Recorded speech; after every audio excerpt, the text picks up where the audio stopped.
Once again, I think I just want to thank you for coming to discuss or at least to hear what I want to say. So I think Zimbabwe is just stuck in a leadership vacuum where we don't know where we want to be as a country. We don't know leaders that are good for us and leaders that are bad for us as a nation. And we end up being stuck in debates we believe are not productive. Right now, I think the country is stuck into the issues of the third term, where there was a video that suggested that President Mnangagwa wants a third term. For me, third term is irrelevant. He must get the third term if he wants to get the third term. It is the voters that is going to decide on the third term. We are not the first country that do not have no limits, term limits. Britain does not have term limits. Margaret Thatcher served 2.5 terms. Johnny Major, Tony Blair, we had Liz Truss, who served 45 days. So I think it's up to us as a country to be able to make sure that we choose the leaders we want to do. If any tampering with the Constitution changes issues that there are no elections anymore, then we have a cause for concern. But I think for the nation to be gripped with whether President Mnangagwa wants a third term or not, my view is that let him have a third term, but the voters must be able to decide whether he's the right person to be able to carry Zimbabwe forward. The Constitution has not been respected anyway. Section 103, 106 say that the Vice President cannot have two positions. He is the Minister of Health against the Constitution. We have lots of issues where the Constitution is not being respected. Hospitals do not have medicines. People, die and sleep on the floor. And we have got evidence of that.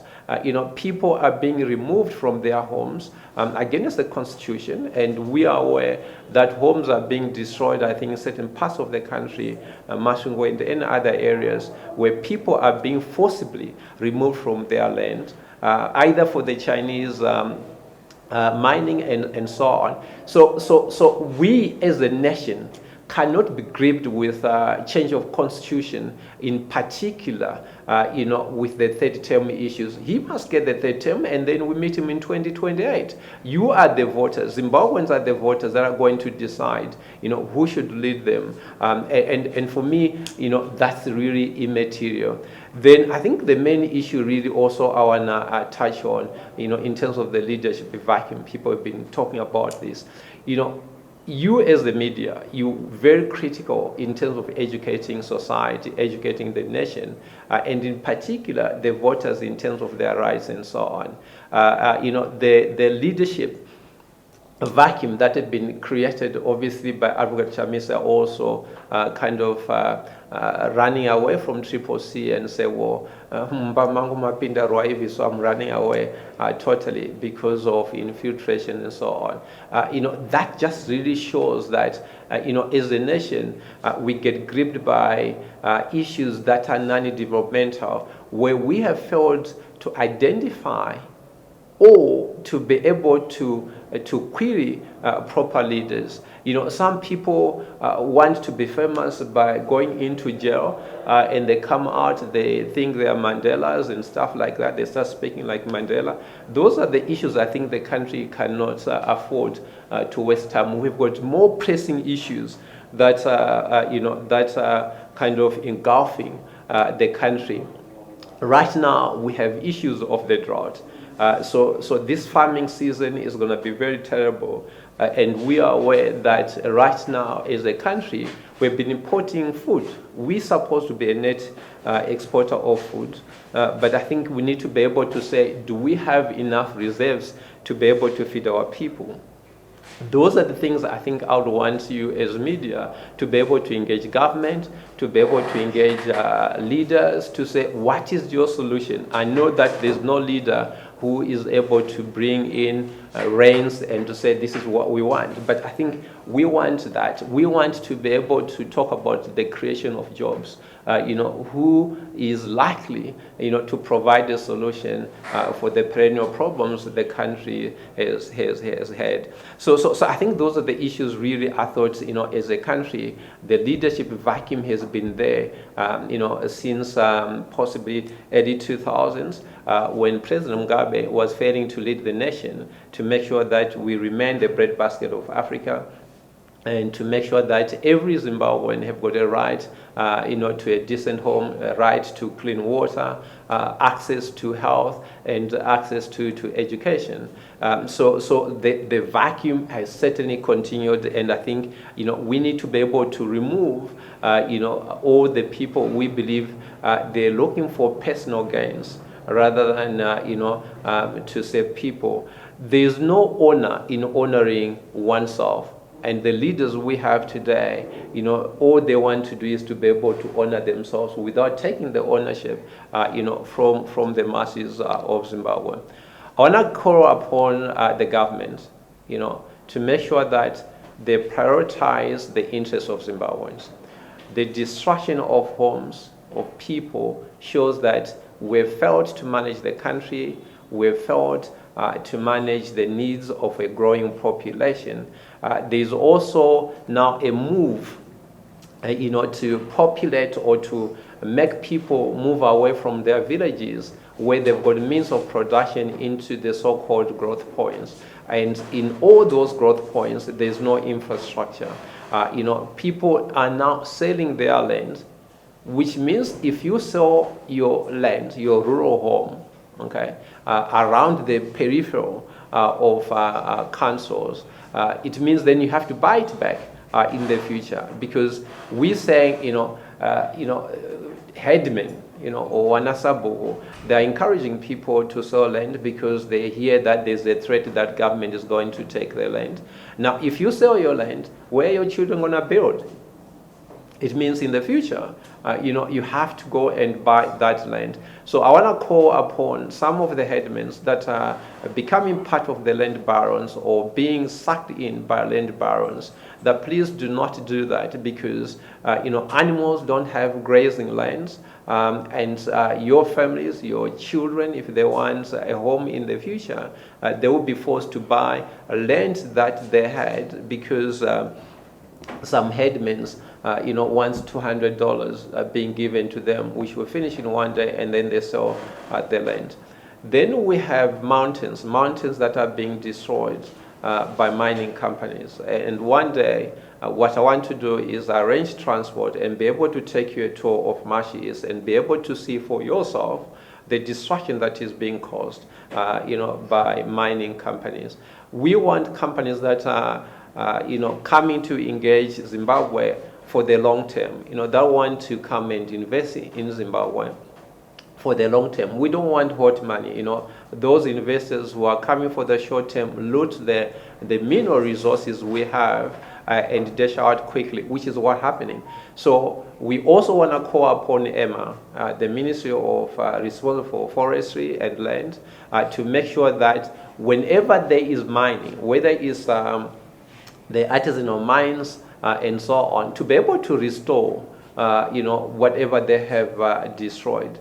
So government needs to take a very strong position against the destruction of natural resources, the destruction of the forestry, the deforestation that's going to happen, because it's contributing to the global warming and some of the problems I think the future generations are going to face in this country. Zimbabwe is a beautiful country, but I think we need to be able to recognize that ourselves as a people and make sure that we preserve what belongs to us. So I think I call upon the government, in particular the ministry responsible for the environment, to take those actions. So I think that is what I wanted really to just share with you. In a nutshell, we mustn't be worried about the third term. we must be able to say as a country, bring it on and make sure that Zimbabweans make a decision in 2028. So I don't want us to be engaged. Please engage government on issues of hospitals, because I think it's a very dire stress what's happening in hospitals, but also, to make sure that our youth are absorbed and price inflation is controlled, and the means of finance. And I think in my next address, we need to relook at the finances of the country to make sure that, what is presented by Professor Mthuli Ncube is the reality on the ground, where they don't go and engage people and get some fictitious awards for being the best minister of finance when Zimbabweans don't have jobs. So you've got 95% unemployment in terms of the youth sector, that are just roaming the streets of Zimbabwe. Thank you very much.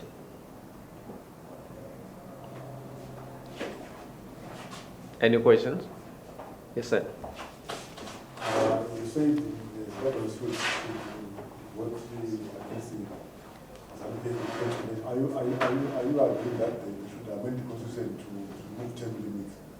Because in that they put a tight measure against the amending clause to extend term limits. So are you saying that Zimbabweans should vote in favor of removing term limits, then vote President Obama out in 2028? So the constitution is an instrument that is used for the governance of the country, to make sure that the country is managed properly.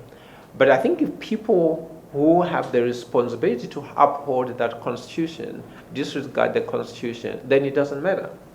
Okay? What matters is what the people think, is the voice of the people. I think as Zimbabweans, we have suffered enough, we understand enough that until we decide to vote in mass, until we decide to tell our neighbors about voting for the right person, term limits does not change anything. So in 2017, President Mugabe was removed and people said there's change. Nothing happened. So that change did not bring anything. Britain does not have a term limit, but the leaders, when they err, when they make mistake, when they fail to look after the interests of the people, they get removed. So all I'm saying to you is, the Constitution is important to the extent that those who have been entrusted to uphold the Constitution respect the Constitution, respect the people of Zimbabwe. So it's up to them, because it's their democratic right to be able to stand anytime they want. But if then the electoral process is flawed, then we've got a challenge. So we must focus on the electoral process, that the electoral process is fair, and it's not an event. Elections are not an event. It's what happens in the country every single day. So what we need to ensure that is the Zimbabwe Electoral Commission, ZEC, will uphold the Constitution, will create an environment where political parties can campaign freely without intimidation. They can go about doing and educating and telling the people about the importance of voting and be able to choose the best man or woman for the job of the president of the country without fear.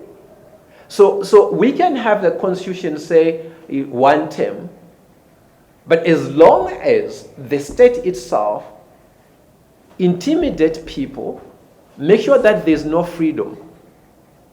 Freedom is the apex of aspirations. Freedom is the apex of aspirations, of any of us aspirations. If we are not free, we are not able to exercise our fundamental human rights. So I don't think it has anything to do with the third term. It's about us making the right choice of leaders. As I said to you, right now, we have got everybody just running around thinking that they can be president, and some people think if you spend more time in jail, you become more popular and stuff like that. And then you come up with a different accent than the one you went up with. Then we take those people seriously, and then you spend time on those people. Then as a country, we're going nowhere. We have got good leaders that were prepared to be part of in the government. And I can mention without necessarily saying that, Dr. Nkosana, I think he's a good professional. But I don't think Zimbabwe is ready to choose people who can have the interests of the country at heart.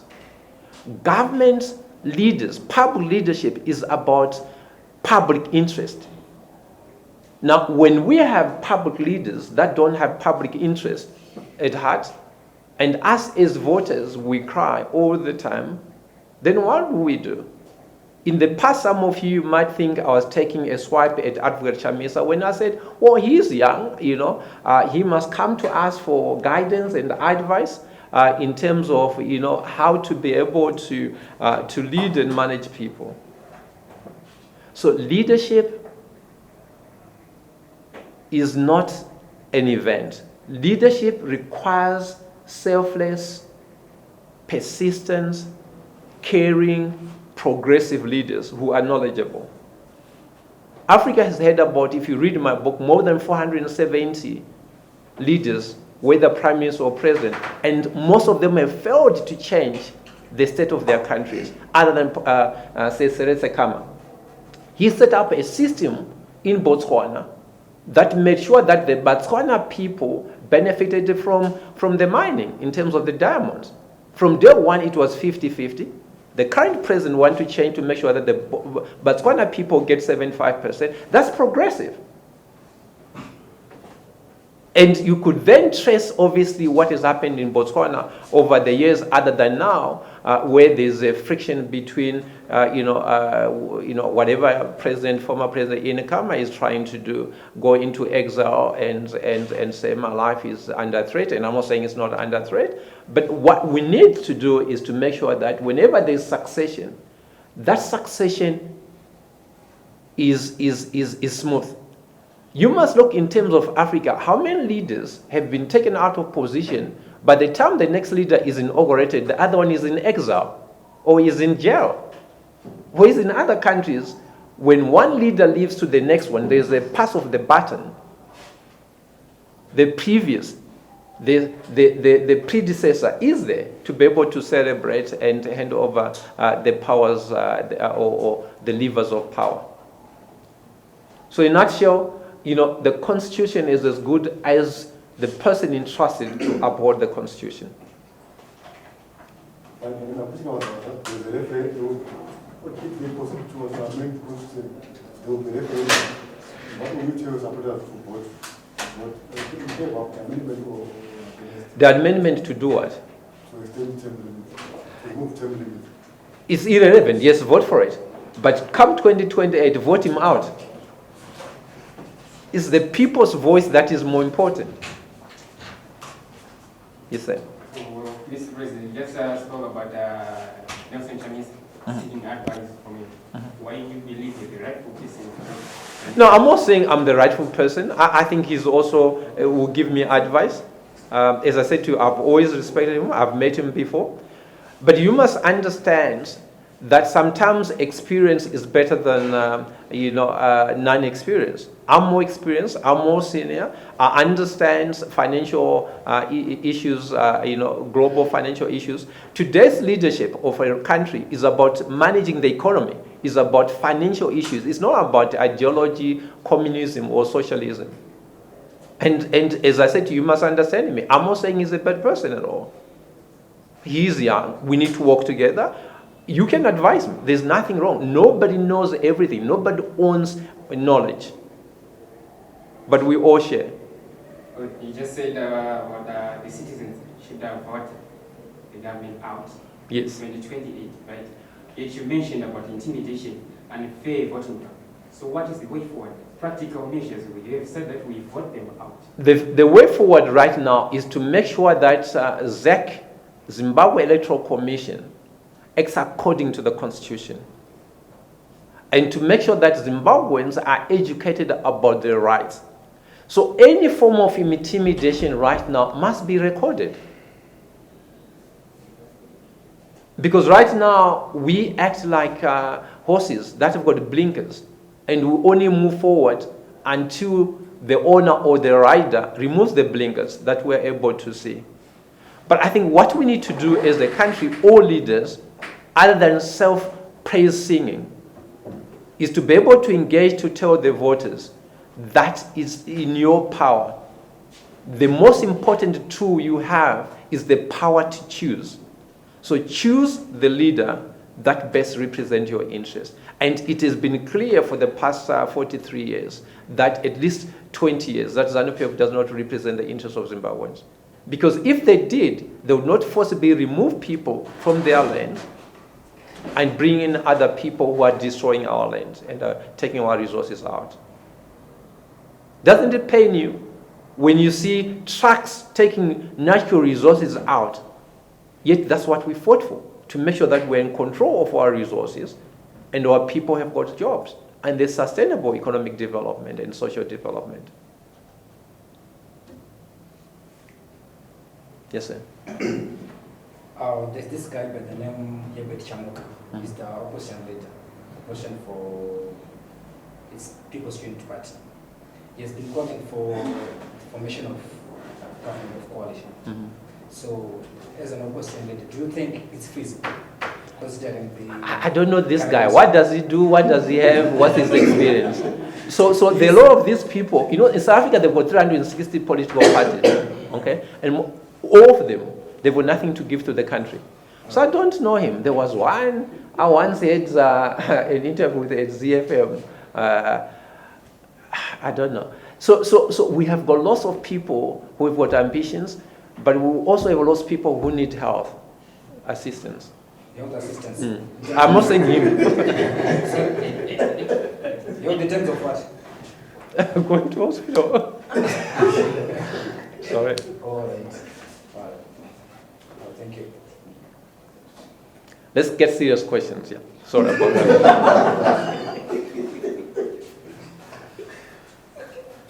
No more? Thank you very much. Yes, sir. Fine.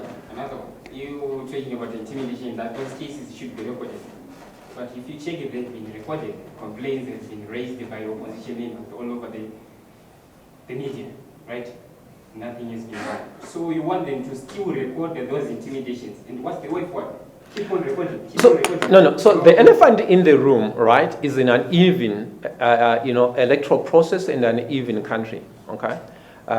Zimbabwe, at some stage, or possibly up to now, is possibly the largest open prison in the world because Zimbabweans feel in prison.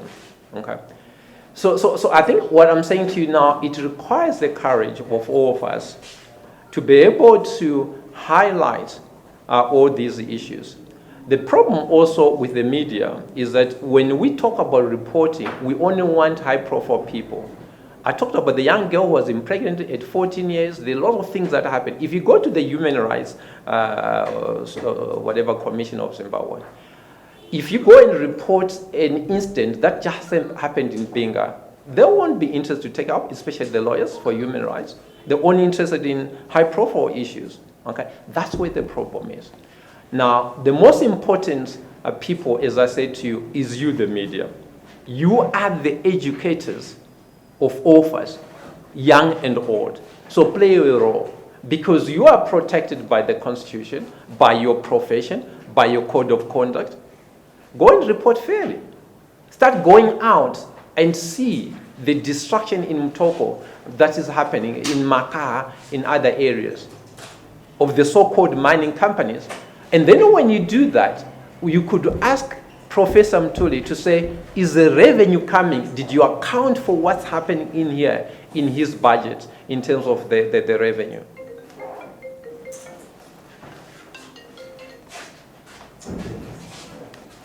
No more questions. Thank you very much. Have a